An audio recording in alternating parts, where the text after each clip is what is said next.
Sir, ಹಾಗಿದ್ರೆ ಕಳೆದ ಬಾರಿ ಮಾಡುವಂತಹ ಸಂದರ್ಭದಲ್ಲಿ ಸಿದ್ದರಾಮಯ್ಯನವರು ಕೆಲವು ಪ್ರಬಲ ಜಾತಿಯ ನಾಯಕರನ್ನ ಪರಿಗಣನೆಗೆ ತೆಗೆದುಕೊಳ್ಳಿಲ್ಲ. ಉದಾಹರಣೆಗೆ ಡಿ.ಕೆ. ಶಿವಕುಮಾರ್ ಇರಬಹುದು, ಶಾಮನೂರು ಶಿವಶಂಕರಪ್ಪನವರು ಇರಬಹುದು, ಇವರನ್ನ ಪರಿಗಣನೆಗೆ ತೆಗೆದುಕೊಳ್ಳ ಅದು ಪ್ರಶ್ನೆ ಉದ್ಭವಿಸೋದಿಲ್ಲ. ಇಲ್ಲಿ ಲೀಡರ್ಗಳನ್ನ ಪರಿಗಣನೆ ಯಾಕೆ ತಗೋಬೇಕು? ಸರ್ವೆ ಮಾಡಕ್ಕೆ ಹೋದಂತ ಸರ್ವೆ ಮನೆಗಳಲ್ಲಿ ಯಾರು ಸರ್ವೆ ಮಾಡಿಸ್ತಾರೆ ಅವ್ರ ಪರಿಗಣನೆ ತಗೋಬೇಕು. ಅದಕ್ಕೆ ಅಲ್ಲಿ ಸರಿಯಾಗದಕ್ಕೆ ಡಿ.ಕೆ. ಶಿವಕುಮಾರ್ ಆಗಲಿ ಶಾಮನೂರ್ ಆಗಲಿ ಆಕ್ಷೇಪಣೆ ಮಾಡಿದ್ರಲ್ಲಿ ತಪ್ಪಿಲ್ಲ. ಈಗ ಸರಿ ಮಾಡ್ತಾ ಇದ್ದಾರೆ. ಸರ್, ಈಗ ಪ್ರಶ್ನೆ ಸರ್, ಒಂದು ವರದಿ ಆಗಿದೆ, ಈಗ ಇನ್ನೊಂದು ಹೊಸ ವರದಿ ಮಾಡ್ತಾ ಇದ್ದೀರಿ. ಎರಡನೇ ವರದಿಯನ್ನು ಒಪ್ಕೊಳ್ತಾರೆ ಅನ್ನೋದು ಏನ್ ಗ್ಯಾರಂಟಿ? ಸರ್ಕಾರದ ಹಣ ಅಲ್ಲ, ನೀವು ಒಂದು ನಿಮಿಷ ರೀ, ಈ ತರ ನಾವು ನಕಾರಾತ್ಮಕವಾಗಿ ವಿಚಾರ ಮಾಡೋದು ಸರಿಯಲ್ಲ. ಈಗ ನಾವು ಸ್ಪಷ್ಟವಾಗಿ ಸೈನ್ ಮಾಡಿಸಿ ಎಲ್ಲ ಈ ಸರಿ ಆಧಾರ್ ಕಾರ್ಡ್ ಹಾಕಿ ನಾ ಎಲ್ಲ ಕೆಲವು ಸಲಹೆಗಳನ್ನು ಕೊಡ್ತಾ ಇದ್ದೀನಿ. ಅವ್ರದ್ದು ಆಧಾರ್ ಕಾರ್ಡ್ ಹಾಕಿ ಇದನ್ನ ಪ್ರಿಂಟ್ ಮಾಡಿ ಅವ್ರ ಸಿಗ್ನೇಚರ್ ಮಾಡಿಕೊಡ್ಬೇಕು ಈ ಸಾರಿ ಫಾರ್ಮಲ್ಲಿ. ಯಾರು? ಮನೆಯವರು. ಮತ್ತೆ ಅವರು ಆಧಾರ್ ಕಾರ್ಡ್ ಹಾಕಿ ಆಧಾರ್ ಲಿಂಕ್ ಹಾಕಿ ಮತ್ತು ಅವರೇ ಸಿಗ್ನೇಚರ್ ಮಾಡಿಕೊಟ್ಮೇಲೆ.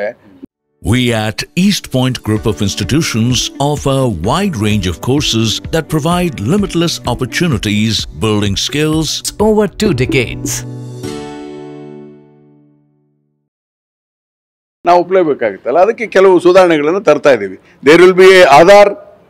ನನಗೆ ಗೊತ್ತಿರೋ ಮಟ್ಟಿಗೆ ನಾನು ಕೊಟ್ಟಿರೋಂಥ ಸಲಹೆ, ಪ್ರತಿಯೊಬ್ಬ ವ್ಯಕ್ತಿಯ ಆಧಾರ್ ಕಾರ್ಡನ್ನು ಆ ಫಾರ್ಮ್ನಲ್ಲಿ ತುಂಬಬೇಕು, ಸಿಗ್ನೇಚರನ್ನು ತೆಗೆದುಕೊಳ್ಬೇಕು.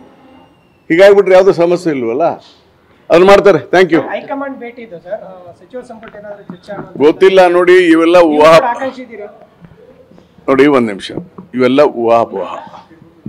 ಪಕ್ಷದ ಹೈಕಮಾಂಡ್ ಏನು ತೀರ್ಮಾನ ಮಾಡುತ್ತೆ, ಮುಖ್ಯಮಂತ್ರಿಗಳು ಏನು ತೀರ್ಮಾನ ಮಾಡ್ತಾರೆ ಅವ್ರಿಗೆ ಬಿಟ್ಟಂತ ವಿಚಾರ.